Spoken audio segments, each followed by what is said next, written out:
reports. Mayor wants to know if there's any danger of flooding. No, don't think so. Just blocked drains, apparently.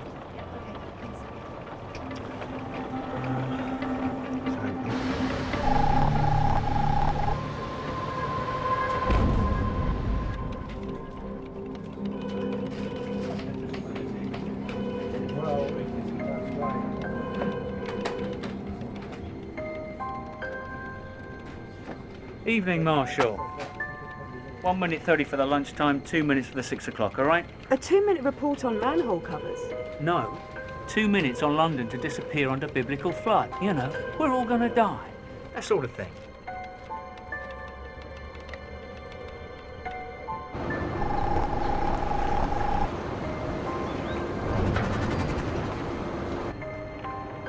You're the second person to ask me that in 10 minutes. Might get a bit of localised flooding, but London's not going to be inundated because of rain. The only thing that would do that is a big storm surge, like in 1953, and London's protected from that now by the barrier and the other flood defences. Right. Look, I know this is silly, but do you know anyone who thinks that London could still flood? Not here, no. Anywhere? You could always go and ask for a bargeman called Frank Medlock down in Fisher Creek. He's never short of a word or two about flooding. Okay, thanks a lot. Bye. Bye. You're evil. The storm looks nasty, Kevin. Can you keep me updated on the forecast?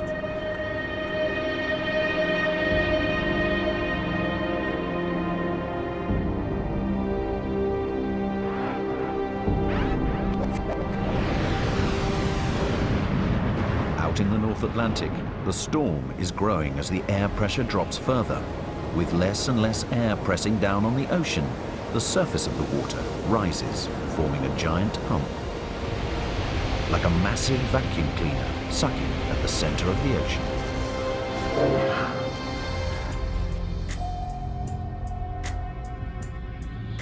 For every 1 millibar the air pressure drops, the sea rises by a centimeter. Already, this intense low-pressure system has pulled up the height of the water by an extra ½ meter across a vast expanse of ocean. This is the start of the storm surge, an unruly body of water that's growing bigger all the time. It's not the height, it's the volume of water. You have to imagine that that's ½ meter times hundreds of miles in both directions, and that's a vast quantity of water. Out in the ocean, a storm surge, however big, is harmless. But Britain knows full well how dangerous they can be if they strike the land. It has happened before.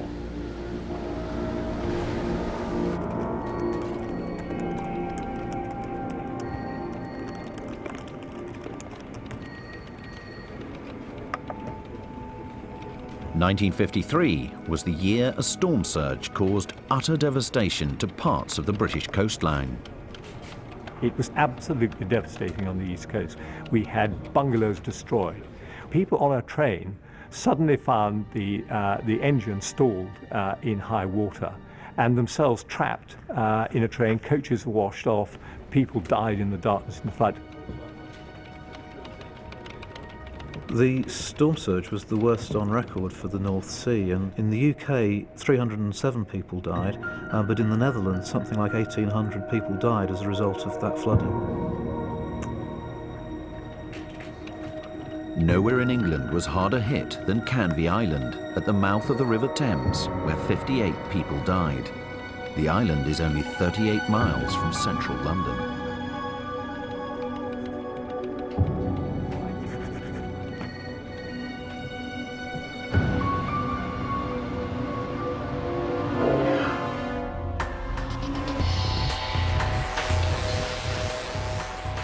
Fearing future surges from the North Sea, flood defences were strengthened at Canvey Island and all along the river, culminating in the Thames Barrier.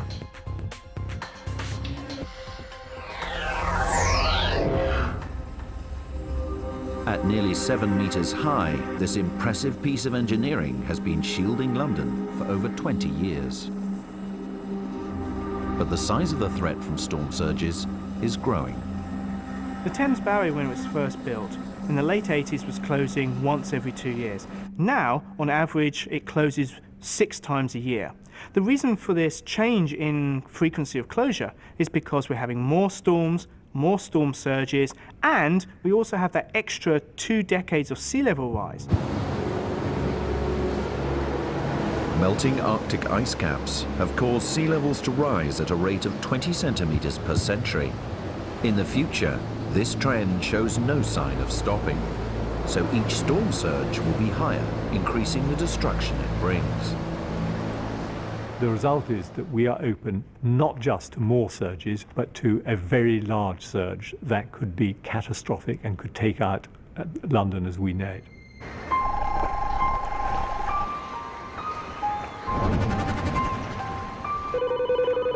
Mike, can I have a word? What's up? This storm's getting worse in the Atlantic, And? and I think we should be planning for a closure the day after tomorrow. Day after tomorrow? That's a way off. Could have blown itself out by then. Okay, we'll keep an eye on it. This doesn't look like it's going to blow itself out, Mike. Look at the isobars. They're getting tighter all the time. Isobars are the lines that indicate air pressure, and every meteorologist knows that the closer they are together, the worse the storm is becoming and the faster the winds it is generating. The winds are still building, and that's what's going to be worrying people.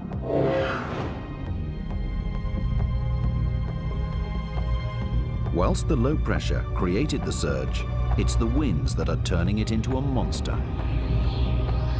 As they blow across the surface of the vast hump of water, they push it up, greatly adding to its height.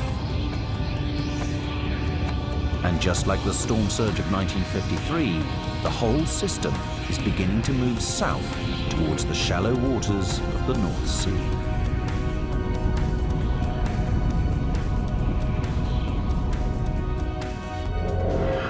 Its effects are already being felt along the British coastline.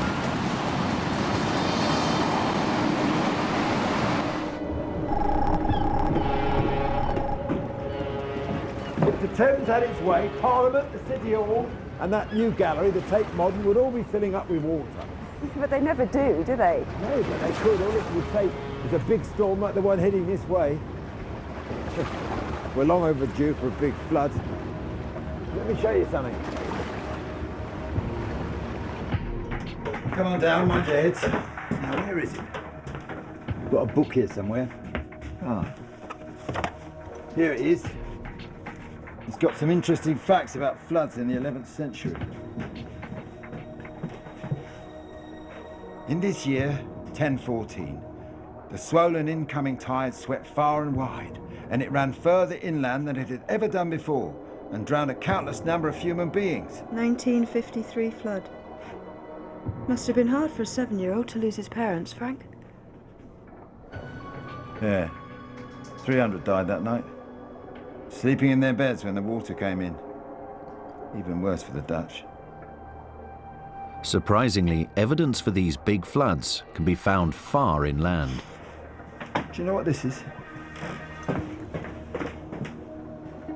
Nope, no idea. Paralia salcata. Algae. It lives in the sea. Right. But they found it way up west. Yeah, look, Frank, you've been really kind, thanks, but the thing is, all of this was before the barrier was built. Well, never mind the barrier. Your flood defences are only as good as your weakest link. Meaning? Well, the riverbank's full of private gates and walls. I mean, hardly the most reliable of systems. I'll show you if you want. Yeah, that'd be great. All right, follow me.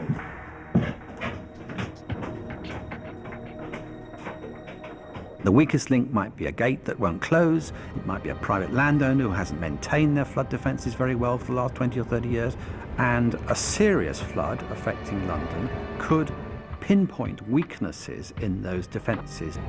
A worrying number of weaknesses have already been identified along the Thames.